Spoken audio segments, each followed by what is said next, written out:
Okay, good day viewers, thanks for watching. Welcome to McNeese channel. In today's class, I want us to study partial fraction. Now, this is, in fact, I want to teach the concept of partial fraction. I want you to understand partial fraction. And I'll be writing on the board. Now listen, do I need to write? Let me just write. Partial fraction, I need to write rules here and cases. Let me just write. Partial fraction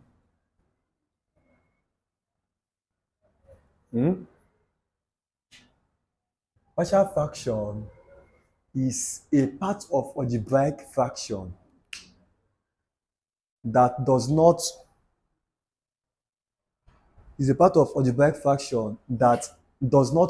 follow the same rule of algebraic fraction. Or should I say, partial fraction is an algebraic fraction that follows certain rules.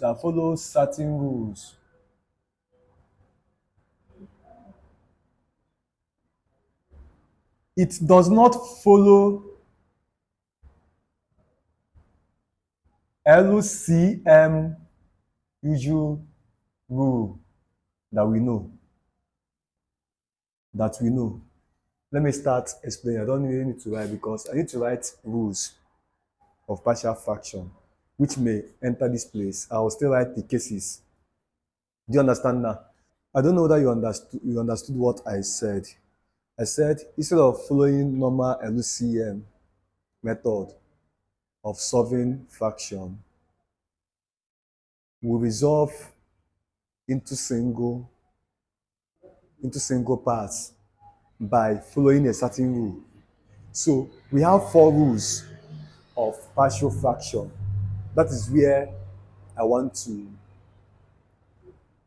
us to come to balance. That is where I want to strike balance. That is where I want us to get the blueprint of partial fraction. So the blueprint here are in 2 phases. The first stage is rules of partial fraction, while the second stage is cases. There are 4 cases in partial fraction. There are 4 cases that we handle in partial fraction. So after the rules, I will introduce you to the 4 cases. Do you understand now? So now, the first rule, rules of partial fraction. Rules of partial fraction. First rule. You say if a linear factor is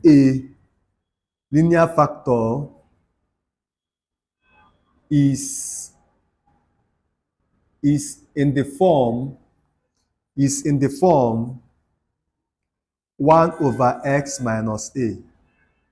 Are you paying attention now? 1 over s minus a in the denominator,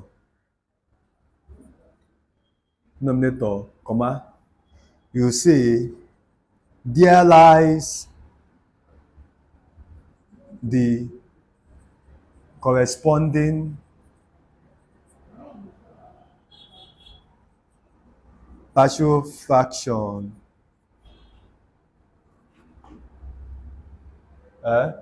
there lies the corresponding partial fraction as a over x minus a. Did you understand this? Do you understand this? I said if a linear factor is in the form 1 over x minus a in the denominator, there lies the corresponding partial fraction as this, or you say there lies the corresponding partial fraction of the form. Okay, let me use of the form. There lies the corresponding partial fraction of the form.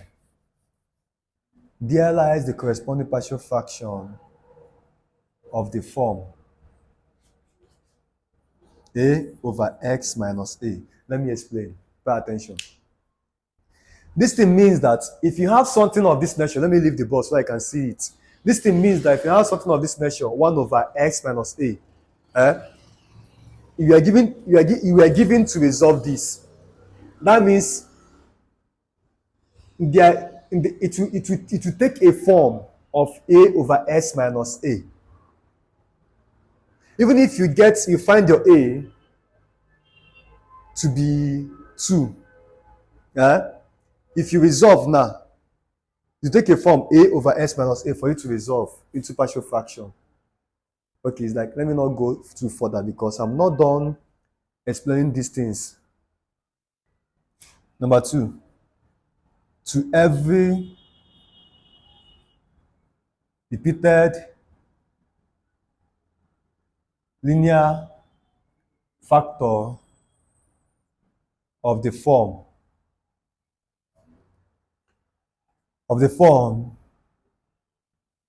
s minus a raised to the power r in the denominator, comma, there, right? This is there, right? There lies the corresponding, should I continue here? Should I continue here? There lies the corresponding partial,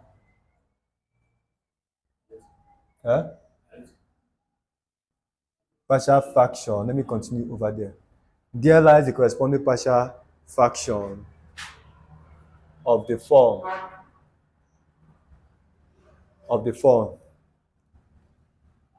a over x minus a plus b over x minus a raised to the power 2 plus then that is to infinity, whatever, to infinity, maybe whatever, over x minus a raised to the power r.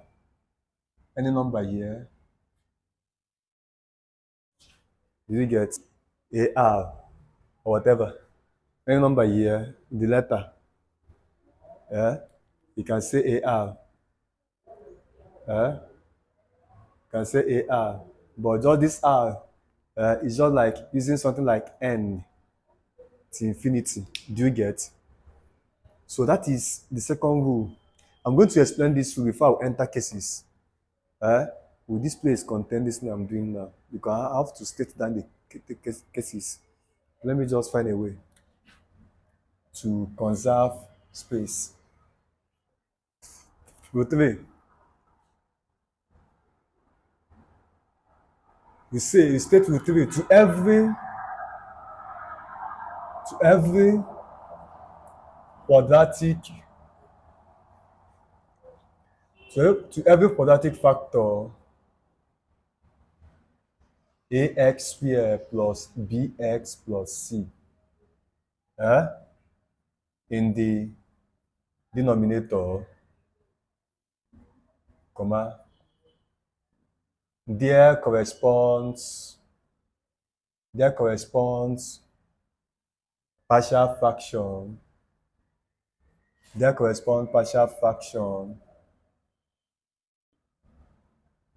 of ax plus b over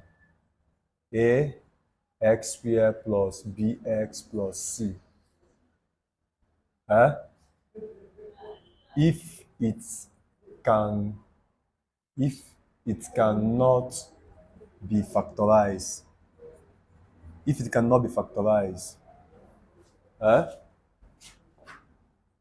But if it can be factorized, we treat as rule 1.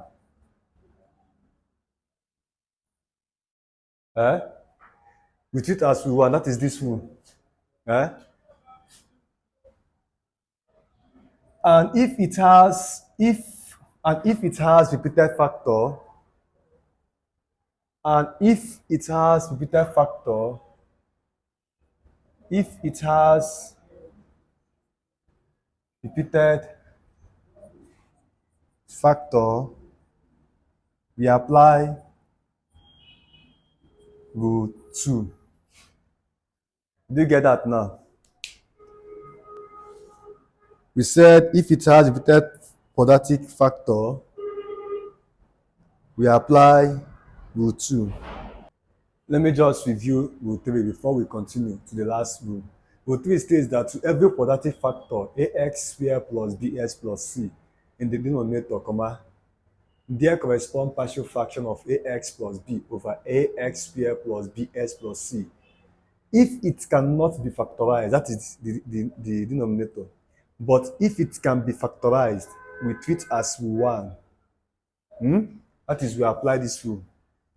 And if it has repeated root, and if it has repeated quadratic factor, and if it has repeated quadratic factor,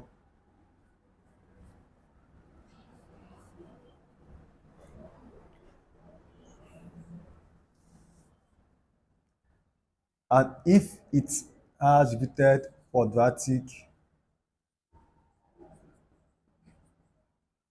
factor, we apply rule, which one now? Rule 2.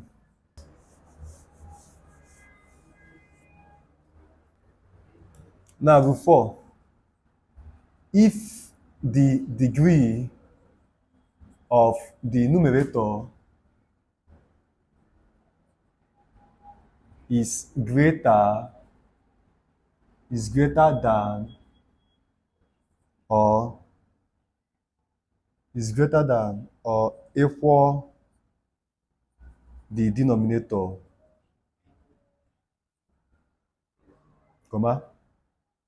we apply division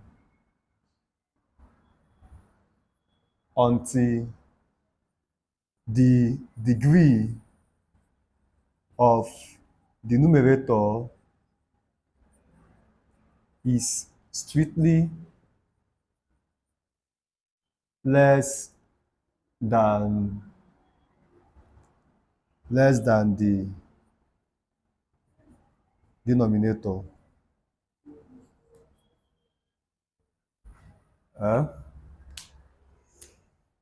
Now, let me explain. Or should I finish the cases before I will start explaining everything? Because I'm going to review all these things back.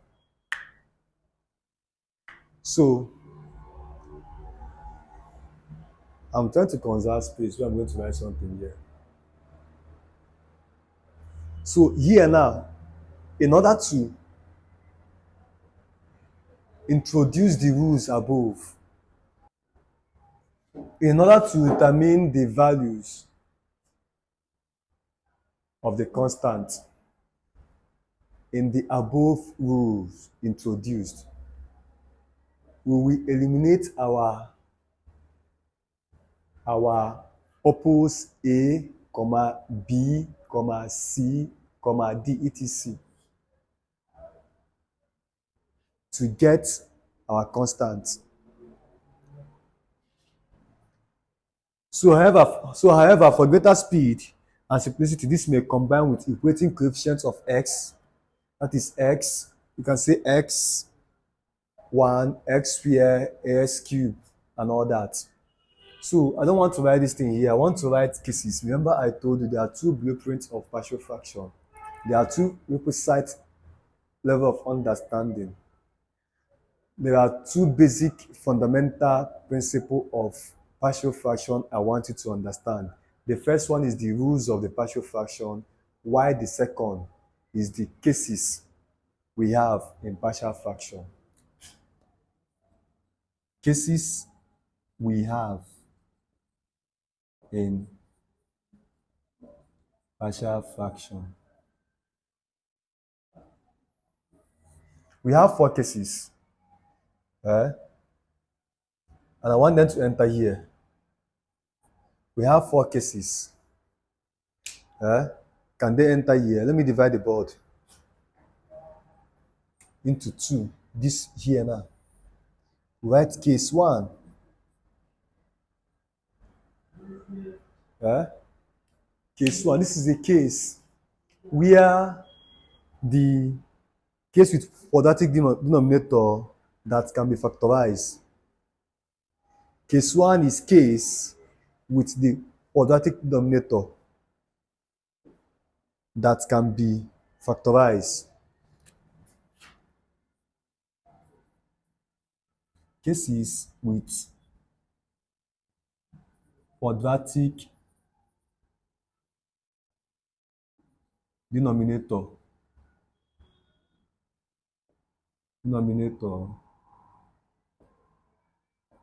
that can be factorized. Case two. Case two is cases with quadratic is cases. Case two is cases with quadratic denominator that has repeated factor. No. Case two is case with quadratic denominator that has repeated roots. Do you understand now? Case two is what? This thing will not enter here. Case with quadratic denominator that has repeated roots. Now, case three. Case three. Case four, I might say it. I might pronounce it. I might say it orally.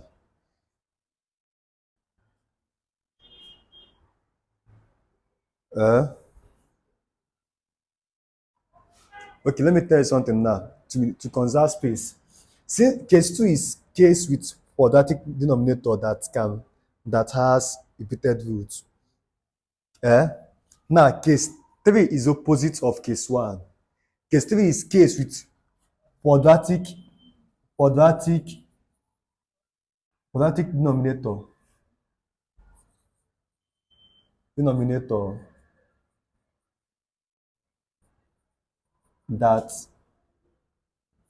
that cannot be factorized.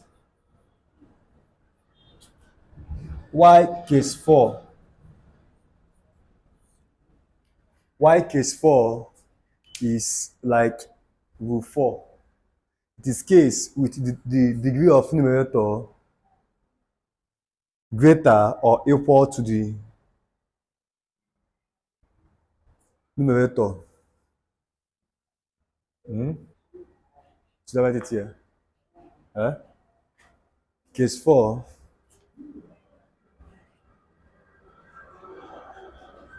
Case four. Look at case four here. Case four is case with quadratic numerator. Cases with quadratic numerator greater or equal to the denominator.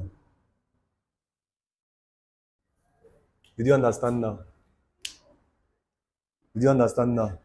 So, let me quickly do a recap on what I taught now. I said that partial fraction is an algebraic function that follows certain rules. It does not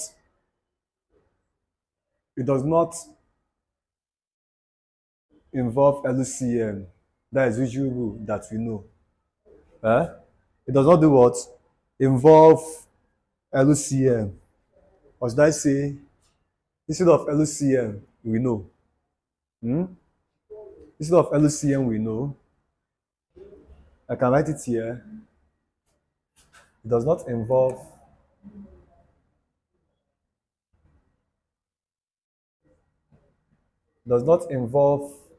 LCM usual rule that we know. Eh? You can also say instead of LCM that we know. Let me come again. Partial fraction is an algebraic fraction that follows certain rules. It does not involve LCM usual rule that we know. Or we can So, like I said, partial fraction is an algebraic fraction that follows certain rules. It does not involve LCM usual rule that we know. So, instead of following the usual rule of LCM that we know, we follow a certain rule. And which rule is that? These are the rules that we're going to follow. These are the rules of partial fraction. Rule 1 states that if a linear factor is in the form 1 over s minus a, that is denominator, in the denominator, there correspond, or you say there lies the corresponding partial fraction of the form. So you can either write there correspond partial fraction of the form, or you write there lies the corresponding partial fraction of the form a over x minus a. You get? You see that in the example I'm about to show you now. To every repeated linear factor of the form s minus a raised to power r in the denominator, there lies the corresponding partial fraction of the form a over s minus a, look up, plus a over s minus a square plus that. So this r represents to infinity. This a is showing that another letter can come in, either c or d or e. Rule 3, to every quadratic factor ax squared plus bx plus c in the denominator, there corresponds partial fraction of the form ax plus b over ax squared plus bx plus c if it cannot be factorized, full stop. But if it can be factorized, we treat as rule 1, that is this rule. And if it has repeated quadratic factor, we apply rule 2, that is this rule. So rule 4 now, if the degree of the numerator is greater than or equal the denominator, we apply division until the degree of the numerator is strictly less than the denominator. What are we trying to say in this rule 4? That the degree of the numerator shouldn't be greater than the degree of the denominator. That is the rule. So in a case where you have a question whose degree of x is greater than that of degree of s in the denominator, what do you need to do? You have to apply division rule. And which type of division rule is that? You can either apply, the rule is simple, just apply polynomial. Apply what? Polynomial or function of function to resolve this, so that you can bring down the degree of the numerator in order to focus on your partial fraction. Now, we have cases here. I told you we have 4 cases in partial fraction. The first case is cases with quadratic denominator that can be factorized. Now, case 2, there are quadratic equations that are factorable, that we can factorize, and there are quadratic equations that we cannot factorize. You can either solve them using formula method or completing the square method. So case 2 now is case with quadratic denominator that has repeated roots, as we have in rule 2. Do you get? Now, case 3 is case with quadratic denominator that cannot be factorized. Why case 4? Look up here. Why case 4? Case 4 is cases with quadratic numerator greater or equal to the denominator. In fact, these cases are mirror of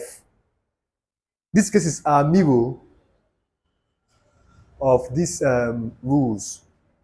They are the shadow of this rule. The cases gives you an insight into the rule.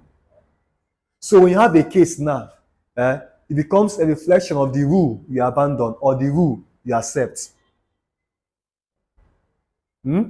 So each time you have a case of partial fraction presented before you, quickly run to the rule to know how to resolve such case. Thanks for watching, and please don't forget to follow me on TikTok, Instagram, YouTube. Thank you so much. See you in my next class. This is as an example to the introduction to partial fraction. Do you get? Now, resolve x plus 3 over x minus 2 in bracket, another bracket, x plus 4 into partial fraction. How do you do that? Solution. The first thing, first of all, you have to write that x plus 3 over s minus 2 bracket s plus 4 in bracket is equal to a over s minus 2 then plus b over bracket x plus 4. Did you get that? So what is the next thing you need to do? The next thing to do here is to multiply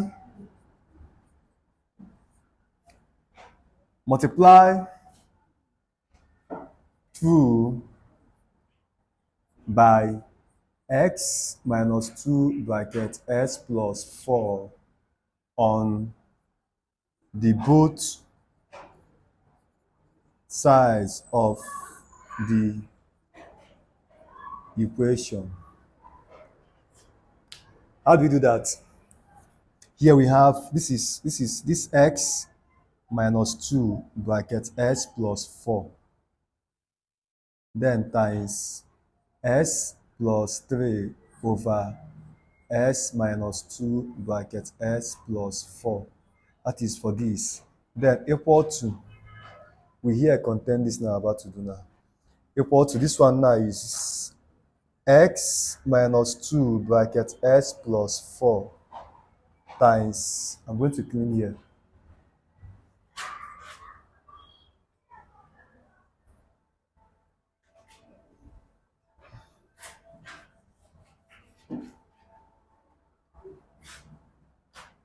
over, that is times a over s minus 2, then plus s minus 2 bracket s plus 4 times b over s plus 4.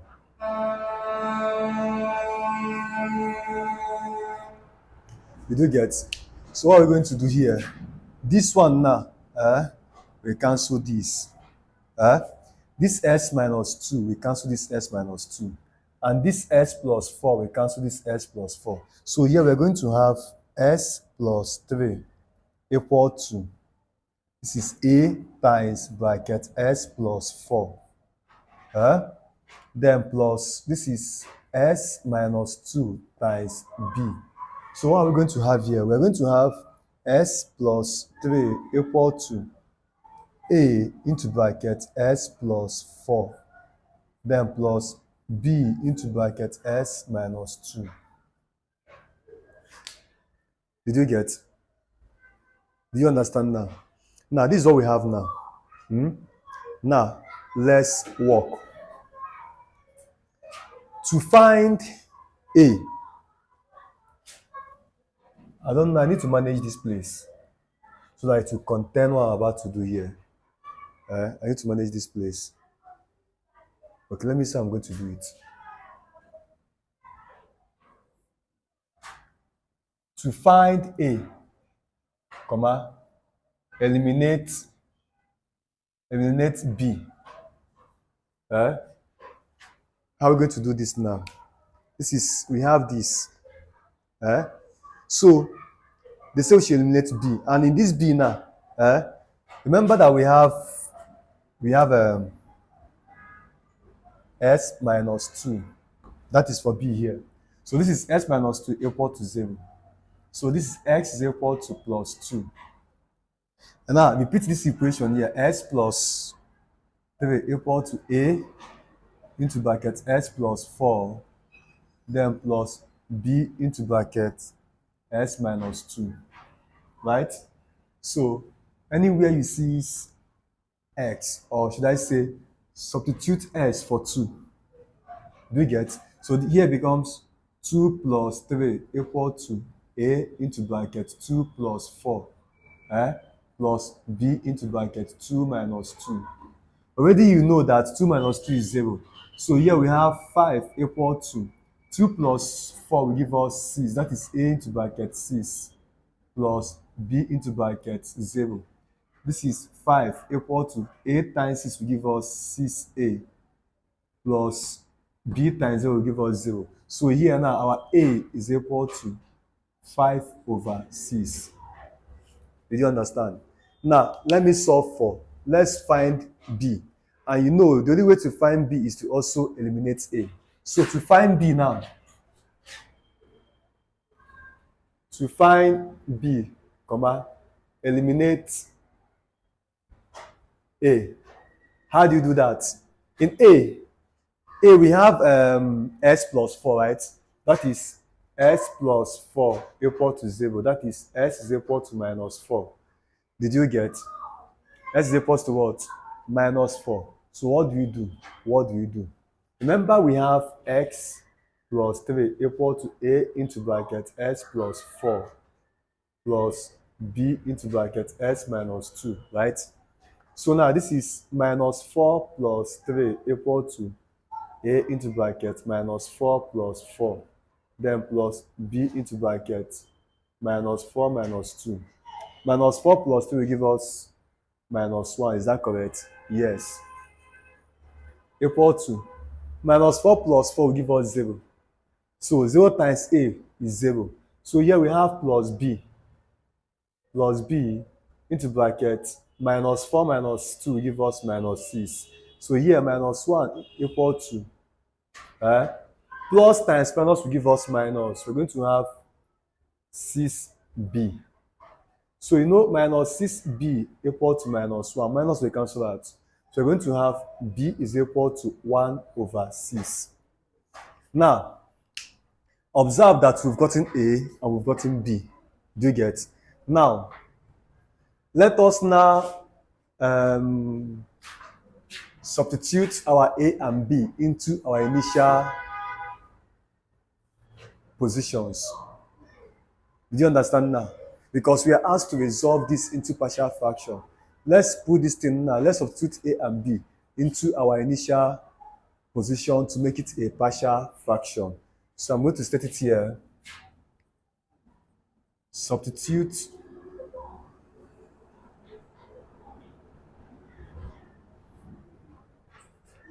what?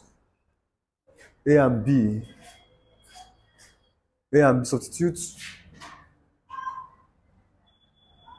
A and B values into their initial positions to make them partial fraction. Remember we have S plus 3, right? Is that correct? We have S plus 3 over S minus 2 bracket S minus 4 equal to our A. What do you get as our A? What do you get as our A? So here is going to be 5 what? But hope you know that normal partial fraction is this A over this is S minus 2 then plus B over S plus 4. Now but we've gotten our values for A and B. So here is going to be S plus 3 over bracket S minus 2 bracket S minus 4. This will give us, our A is what? That is, this is 5 over 6 into bracket S minus 2 plus our B is what? 1 over 6 into bracket S plus 4. So this is our final answer. So please, this is all about partial fraction. I believe this is a simple example. So in our subsequent classes, I'm going to bring more examples. Remember what I told you in the introduction that we have four cases in partial fraction. We have cases with denominator being factorized. Okay, see you then. Thanks for watching.